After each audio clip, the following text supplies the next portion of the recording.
हाँ, तो हमारे प्यारे साथियों, जैसे कि हमने पिछले लेक्चर में आप सभी से कहा था कि मैं एक लाइव एग्जांपल से आपको समझाने का प्रयास करूंगा। तो आज मैं इस वीडियो में आपको लाइव एग्जांपल के साथ समझाने का प्रयास करूंगा। तो देखिए, जो अभी आपके स्क्रीन पे जो दिख रहा है, इन सारे टॉपिक्स पे हमने प्रीवियस लेक्चर में अच्छे से डिस्कस किया है। तो प्लीज़, अगर आप ये वीडियो पहले देख रहे हो तो पहले हम आपको सजेस्ट करेंगे कि पहले जाके आप इससे प्रीवियस वीडियो जाके देखिए, उसके बाद आप इस वीडियो को देखिएगा, जिससे कि आपको सारी चीज़ें अच्छे से क्लियर हो जाए।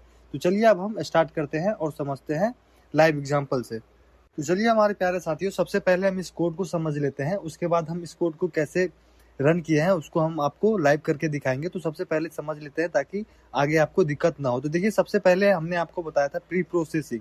तो आप यहाँ पे समझते हैं कि प्री प्रोसेसिंग का मतलब क्या था। तो देखिए, हमने आपको बताया था कि प्री प्रोसेसिंग में क्या होता है कि वहाँ पे कमेंट को क्या किया जाता है, क्लीन करता है। जैसे कि हमने यहाँ पे देखिए, आपको डबल स्लैश से यहाँ पे हमने सिंगल लाइन कमेंट यहाँ पे लिख रखा है। जैसे लिख रखा है कि pre processing header file include pre processing definition. ये सब हम क्या कर रखे हैं, कमेंट करके यहाँ पे लिखे हुए हैं।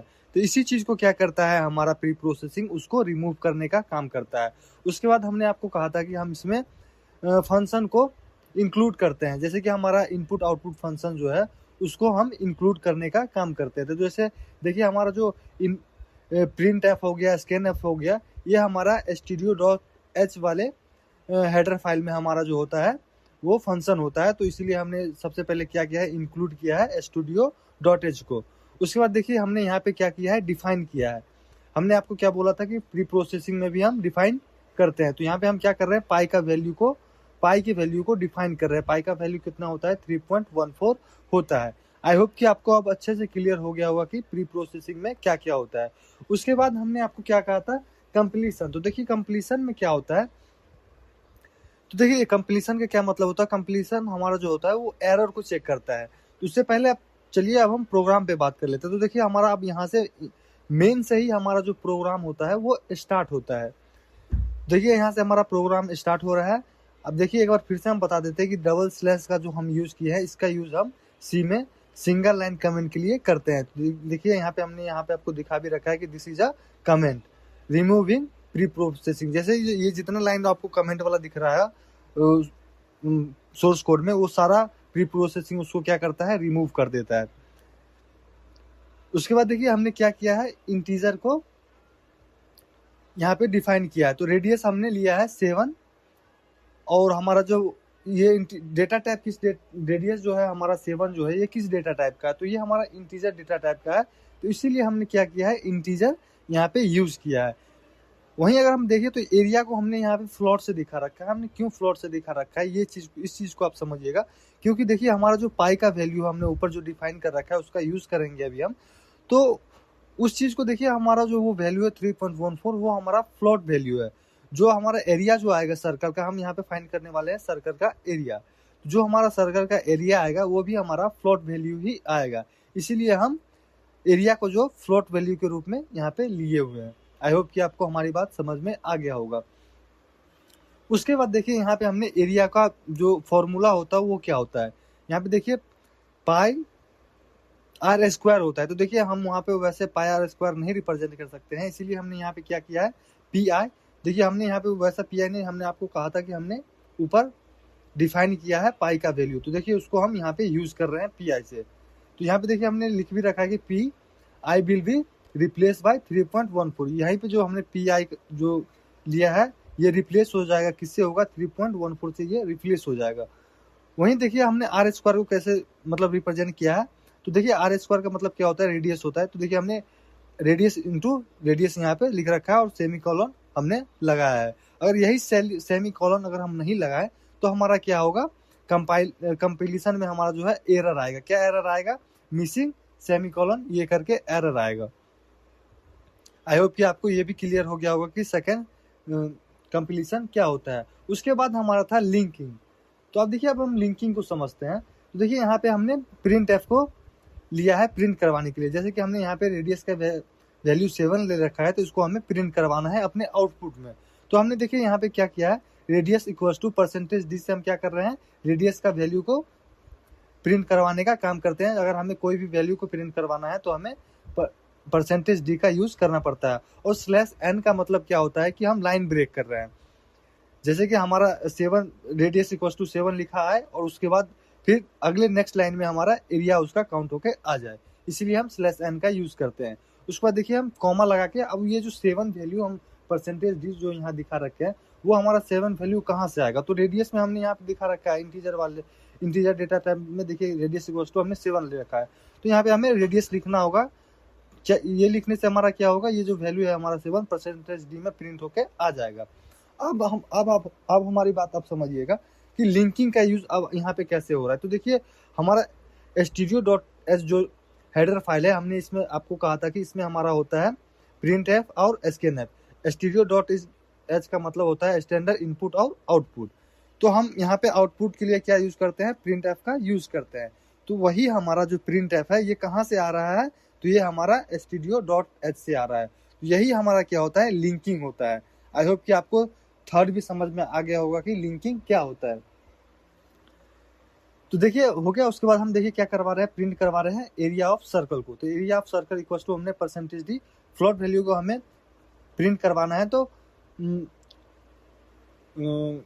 करवाना है तो 0.2f का यूज हमने किया है। जैसे कि हमें अगर किसी इंटीजर वैल्यू को अगर प्रिंट करवाना होता है तो परसेंटेज डी का यूज करते हैं। उसी तरीके से अगर हमें फ्लोट वैल्यू को प्रिंट करवाना हो तो हम किस चीज का यूज करते हैं, %.2f का यूज करते हैं। और यहाँ पे देखिए हमने कहाँ से वैल्यू ले रखा है, एरिया से। तो देखिए एरिया, हमें एरिया ऑफ सर्कल निकालना है, तो हम एरिया इक्वल टू हमने एरिया का जो एरिया ऑफ सर्कल का जो फॉर्मूला होता है उसको हमने यहाँ पे दिखा रखा है πr²। तो जैसे हम यहाँ पे ये करेंगे तो यहाँ पे हमारा प्रिंट होके आ जाएगा हमारा आउटपुट। और यहाँ पे देखिए हमारा रिटर्न 0, यहाँ पे हमारा जो है प्रोग्राम सोर्स कोड जो है वो इंड हो रहा है। आई होप कि आपको ये कोड पूरा समझ में आ गया होगा। अब चलिए हम इसको रन करके इसका आउटपुट देखते हैं और कैसे एरर आता है उस चीज को देखते हैं। इन सारे टर्म्स पे हम बात कर रहे होंगे और देख रहे होंगे कि एरर कैसे आता है, हमारा आउटपुट कैसे आता है, ऑल 9 का यूज हम कैसे करते हैं, इन सारे टर्म्स को हम अब देखेंगे। देखिए सबसे पहले आप क्या करिएगा, अपने लैपटॉप में जाके टर्बो को ओपन करिएगा, थोड़ा वेट करिएगा, टर्बो अपने आप ओपन हो जाएगा। उसके बाद देखिए आपको दिखेगा कि फाइल सेक्शन, सबसे पहले हम फाइल पे क्लिक करेंगे और वहाँ से हम न्यू फाइल को सेलेक्ट करेंगे और उसके बाद हम उसको किसी भी नाम से सेव करेंगे। जैसे कि अभी हम एरिया ऑफ सर्कल निकालने वाले हैं तो हम एरिया ऑफ सर्कल के नाम से इस फाइल को सेव कर रहे हैं। तो जैसे ही आप सेव करिएगा तो देखिए यहाँ पे आपको, एक मिनट ब्रदर, जैसे ही आप मतलब सेव करिएगा तो देखिए आपको ऊपर में दिख जाएगा एरिया ऑफ सर्कल। देखिए सर्कल पूरा नहीं लिख पाया क्योंकि इसका अपना एक रेंज होता है और .c के नाम से हमने इसको सेव किया है क्योंकि हम अभी C पे प्रोग्रामिंग कर रहे हैं। इसमें आप C और C++ दोनों पे कर सकते हैं। तो चलिए अब हम स्टार्ट करते हैं। तो देखिए सबसे पहले हम क्या करेंगे, इसमें हेडर फाइल को ऐड करेंगे। तो हेडर फाइल हमारा क्या है, include studio.h। इसी में हमारा क्या होता है, लाइब्रेरी, इसको हम क्या बोलते हैं, लाइब्रेरी फंक्शन बोलते हैं। जैसे कि studio.h में ही हमारा क्या है, इनपुट और आउटपुट लाइब्रेरी इसमें अवेलेबल होता है। तो आइए अब हम करते हैं, डिफाइन करते हैं। तो सबसे पहले हम क्या करेंगे, डिफाइन करेंगे। उसके बाद हम पाई का वैल्यू चलिए डिफाइन करते हैं। पी हम करेंगे, पाई का वैल्यू होता है 3.1414 होता है, हाँ 14। ये देखिए हमारा क्या हो रहा है, डिफाइन हो रहा है। ये भी हमारा किसका है, प्री प्रोसेसिंग का ही पार्ट है। और ये जो डबल स्लैश जो आप देख रहे हैं ये हम क्यों यूज कर रहे हैं, तो ये है कमेंट पार्ट है। देखिए हमने यहाँ से मेन को स्टार्ट किया है, यहीं से हमारा क्या होता है, प्रोग्राम स्टार्ट होता है। तो देखिए अब हम क्या करेंगे, जैसे ही हम मेन फंक्शन का यूज कर ले, तो देखिए ब्रैकेट डालना नहीं भूलिएगा। ये सब यही सब चीज आपको क्या दिखाएगा, एरर दिखाएगा। देखिए जब जैसे भी हमसे मिस्टेक से डबल ब्रैकेट मतलब स्टार्टेड ब्रैकेट आ गया था तो उसको हम हटा दिए। देखिए आप भी ऐसे ही सेम टू सेम ब्रैकेट का यूज करिएगा। देखिए ये जो हमारा डबल लाइन है ये क्या है, दिस इज अ कमेंट, ये हमारा क्या है, कमेंट है। और ये जैसे ही हमारा मेन फंक्शन मतलब प्रोग्राम स्टार्ट होगा तो हमारा कमेंट सेक्शन जो है वो रिमूव हो जाएगा। प्री प्रोसेसिंग उसको क्या करेगा, रिमूव कर देगा। उसके बाद देखिए अब हम क्या करेंगे, अब हम लेंगे 1 मिनट प्री प्रोसेसिंग।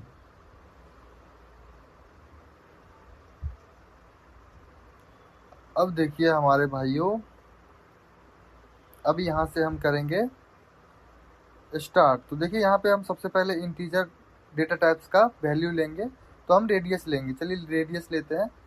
तो हम यहाँ पे रेडियस इक्वल्स टू कितना ले ले, कितना कितना, चलिए 7 ले लेते हैं। हमने 7 ले लिया रेडियस।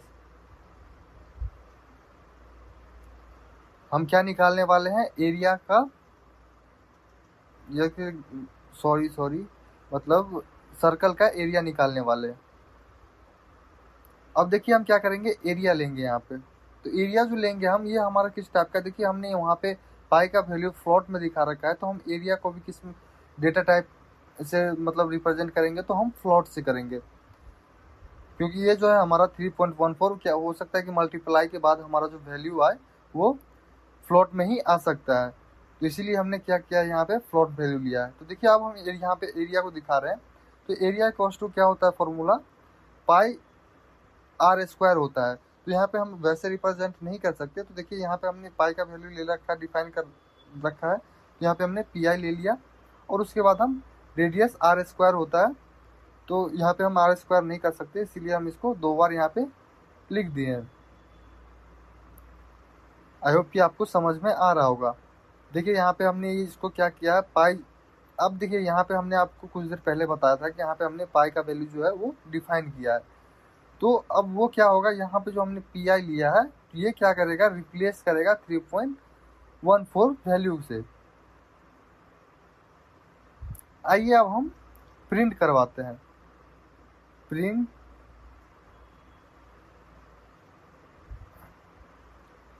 देखिए इन सब चीज़ों का आप ध्यान रखिएगा, नहीं तो यही सब चीज़ अगर छूट जाएगा आपसे, सेमी कॉलन वगैरह, ब्रैकेट वगैरह, तो आपको एरर देखने को मिलेगा। इसीलिए जैसे जैसे हम कर रहे हैं ना, आप पहले खुद से कर लीजिए ताकि चीज़ें सही बना रहे। तो देखिए हम सबसे पहले डिस्प्ले कराएंगे रेडियस को। तो हमने रेडियस लिया इक्वल्स टू परसेंटेज डी से हम क्या कर रहे हैं, इस देखिए यहाँ पे ये जो रेडियस है हमारा, इसको हम क्या कर रहे हैं, प्रिंट करवाएंगे। तो देखिए हमने यहाँ पे /n का यूज़ किया है। इससे हमारा क्या होता है, जैसे आप एंटर दबाते हैं ना, और हमारा जो एक स्पेस मतलब नीचे आ जाता है, जिसको हम टैब बोलते हैं, तो वही चीज़ हमारा यहाँ पे भी होगा। /n से हमारा जो है एक लाइन नीचे आ जाएगा आउटपुट जब हम करेंगे तब। तो यहाँ पे देखिए हमने यहाँ पे रेडियस लिखा है। तो देखिए रेडियस क्यों लिखा है, इस बात को आप समझिएगा। देखिए ये जो हमने रेडियस लिया है, यहाँ पे देखिए आपको इंटीजर डेटा टाइप में हमने जो रेडियस ले रखा है 7, इसी 7 वैल्यू को हमें परसेंटेज डी की जगह पे प्रिंट करवाना है। अब देखिए यहाँ पे हमने प्रिंट एफ जो लिया है, तो देखिए ये क्या है, अब यहाँ पे हम लिंक करने का काम कर रहे हैं। तो लिंक कहाँ से करें, तो print F comes from studio dot S से हमारा जो है ये प्रिंट एफ आ रहा है। आई होप कि आपको चीज़ें क्लियर हो रहा होगा। देखिए फिर से हमने यहाँ पे प्रिंट एफ का यूज़ किया है। उसके बाद हम यहाँ पे अब एरिया को, सर्कल का एरिया को प्रिंट करने का काम करेंगे। तो देखिए यहाँ पे हम लिख देते हैं एरिया ऑफ सर्कल।